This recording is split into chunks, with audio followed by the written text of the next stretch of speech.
Halo, Shalom anak-anak kelas 4. Apa kabarmu hari ini? Ibu berharap dan berdoa kalian dalam keadaan yang sehat dan tetap semangat. Nah, hari ini pelajaran agama Kristen kita masuk di dalam bab yang keempat, yaitu persembahan syukur yang benar. Ya, persembahan syukur yang benar. Ya, pembelajaran kita ini bertujuan menghubungkan makna menghormati kehadiran Allah dengan persembahan syukur atas semua peristiwa. Kita akan lihat bagian yang pertama ya. Apakah kalian mengerti apa itu persembahan syukur? Ya, kita lihat bagian yang pertama, arti dari persembahan syukur. Persembahan berasal dari kata sembah, yang berarti sesuatu yang diberikan kepada yang disembah atau yang dihormati. Persembahan tidak harus dalam bentuk uang, tetapi dapat juga berupa benda-benda yang lain yang dianggap pantas untuk dijadikan persembahan. Kalau kita melihat di dalam Kejadian pasal yang keempat, di sana ada Kain dan Habel, mereka memberikan persembahan kepada Allah. Mari kita lihat Kain memberikan apa sebagai persembahannya kepada Allah. Kain memberikan persembahan dari hasil ladangnya, ya, dan Habel memberikan persembahannya dari hasil ternaknya. Akan tetapi Allah hanya menerima persembahan Habel. Karena apa? Karena Allah melihat isi hati mereka. Allah menghendaki persembahan yang diberikan dengan hati syukur dan tulus kepada Allah. Nah, di dalam perjanjian baru dalam Lukas pasal yang ke-24, dalam Lukas 21 ayat yang keempat tentang janda miskin yang memberikan uang 1 keping. Itu jumlahnya sangat kecil, tetapi Allah menerimanya karena diberikan dengan segenap hati yang tulus.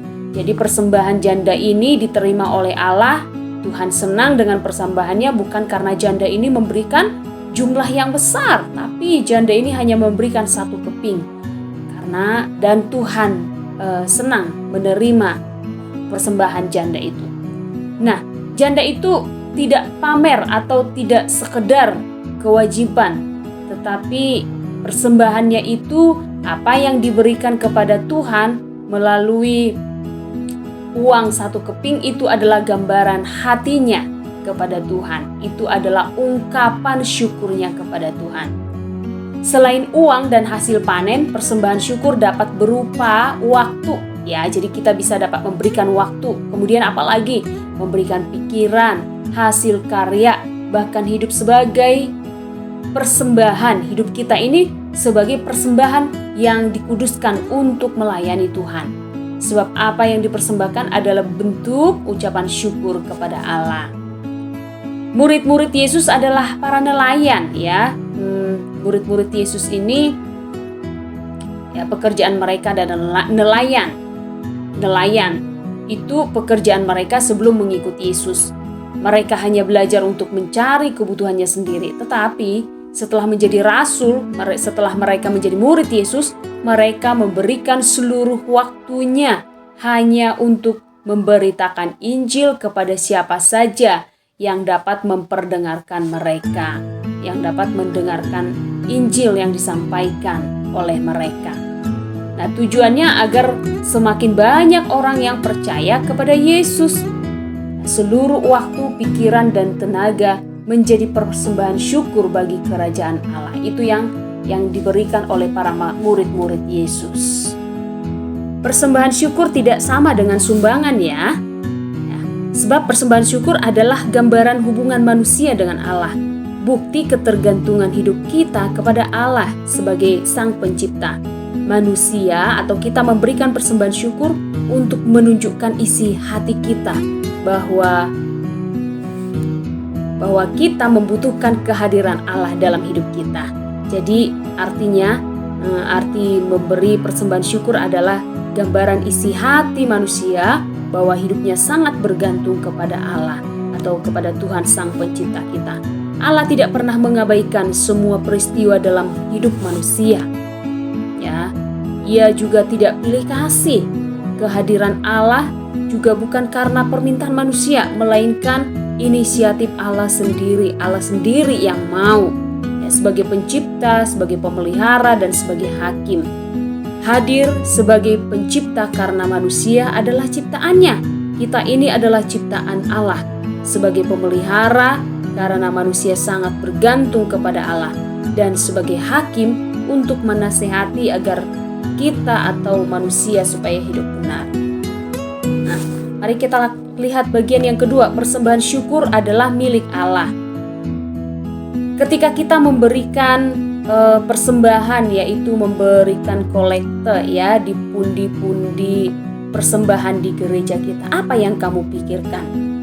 Apakah karena Allah terlalu miskin sehingga orang-orang gereja harus mengumpulkan persembahan untuk pekerjaan Tuhan? Atau apakah karena Allah dapat disuap dengan mempersembahkan syukur sehingga orang Kristen harus memberikan persembahan agar menjadi kaya? Ya, tentu tidak, bukan itu alasannya. Tetapi sebab persembahan umat adalah bentuk ucapan syukur kepada Allah. Jadi kalau kamu ke gereja, sekolah minggu memberikan persembahan, berilah yang terbaik, ya. Karena itulah isi hatimu ungkapan syukurmu kepada Tuhan. Semua yang dijadikan persembahan kepada Allah sebenarnya bukan milik manusia, ya. Kita tidak memberikan persembahan dari milik kita sendiri. Manusia tidak memiliki apapun di dunia ini. Benar? Ya, benar. Semua milik Allah yang kita terima melalui hasil panen atau penghasilan dalam pekerjaan setiap hari. Pada saat memberikan persembahan syukur, sebenarnya kita sedang mengembalikan milik Allah dalam bentuk yang bermacam-macam. Ya, apa memang yang kita miliki dalam hidup kita? Nggak ada. Nafas ini pun nafas yang diberikan oleh Tuhan. Tubuh ini pun adalah tubuh pemberian Tuhan.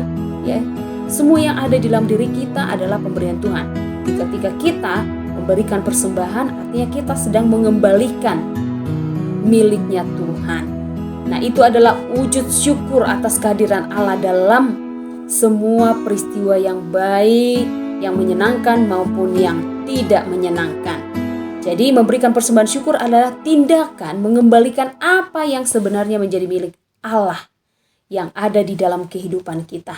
Itulah sebabnya umat manusia atau orang yang percaya wajib, anak-anak kamu wajib memberikan persembahan ucapan syukur kepada Allah. Dengan mengembalikan milik Allah, kita selalu diingatkan bahwa hidup kita ini sangat bergantung kepada Allah. Bagian yang ketiga, hati yang bersyukur. Pada zaman Perjanjian Lama, orang-orang Yahudi itu memberikan persembahan syukur mereka melalui korban bakaran. Mereka membawa binatang dan dikorbankan, itu menjadi persembahan syukur orang-orang Israel kepada Allah. Mereka memberikan persembahan buah sulung dari semua hasil panen dan ternak mereka. Persembahan dibawa ke bait suci dan dikorbankan oleh para imam yang bertugas di bait Allah. Para imam itu adalah wakil dari umat Allah, dan mereka mempersembahkan itu kepada Allah. Nah, tata cara mempersembahkan korban syukur dilakukan sesuai dengan aturan yang telah diberikan Allah. Ada aturan-aturannya, enggak mereka buat-buat sendiri, ya. Nah, saat ini ya umumnya orang-orang Kristen tidak lagi membawa hasil panen atau ternak ke gereja. Betul ya? Kita nggak pernah lagi membawa domba atau sapi ke gereja sebagai apa? Persembahan syukur. Nah, persembahan syukur biasanya kita berikan dalam bentuk uang atau barang tertentu. Ya, orang Kristen memberikan persembahan syukur karena memahami bahwa hidupnya adalah milik Allah. Persembahan dalam bentuk harta, uang, waktu, semua diberikan dengan hati yang bersyukur karena kemurahan yang kita terima, sekaligus menjadi persembahan yang berbau harum bagi Allah. Jadi ketika kamu datang ke gereja ya untuk beribadah, ingat kamu sedang membawa persembahan syukur kepada Tuhan. Berikanlah dengan sikap yang benar dan dengan pemberian yang terbaik. Oke, paham ya? Persembahan syukur. Untuk tugasmu anak-anak, ya, untuk tugasmu, kamu akan berlatih memberikan persembahan syukur kepada Tuhan melalui memberi waktu. Waktu untuk apa? Waktu untuk berdoa setiap hari. Berdoa untuk siapa? Berdoa untuk keluargamu atau temanmu ya.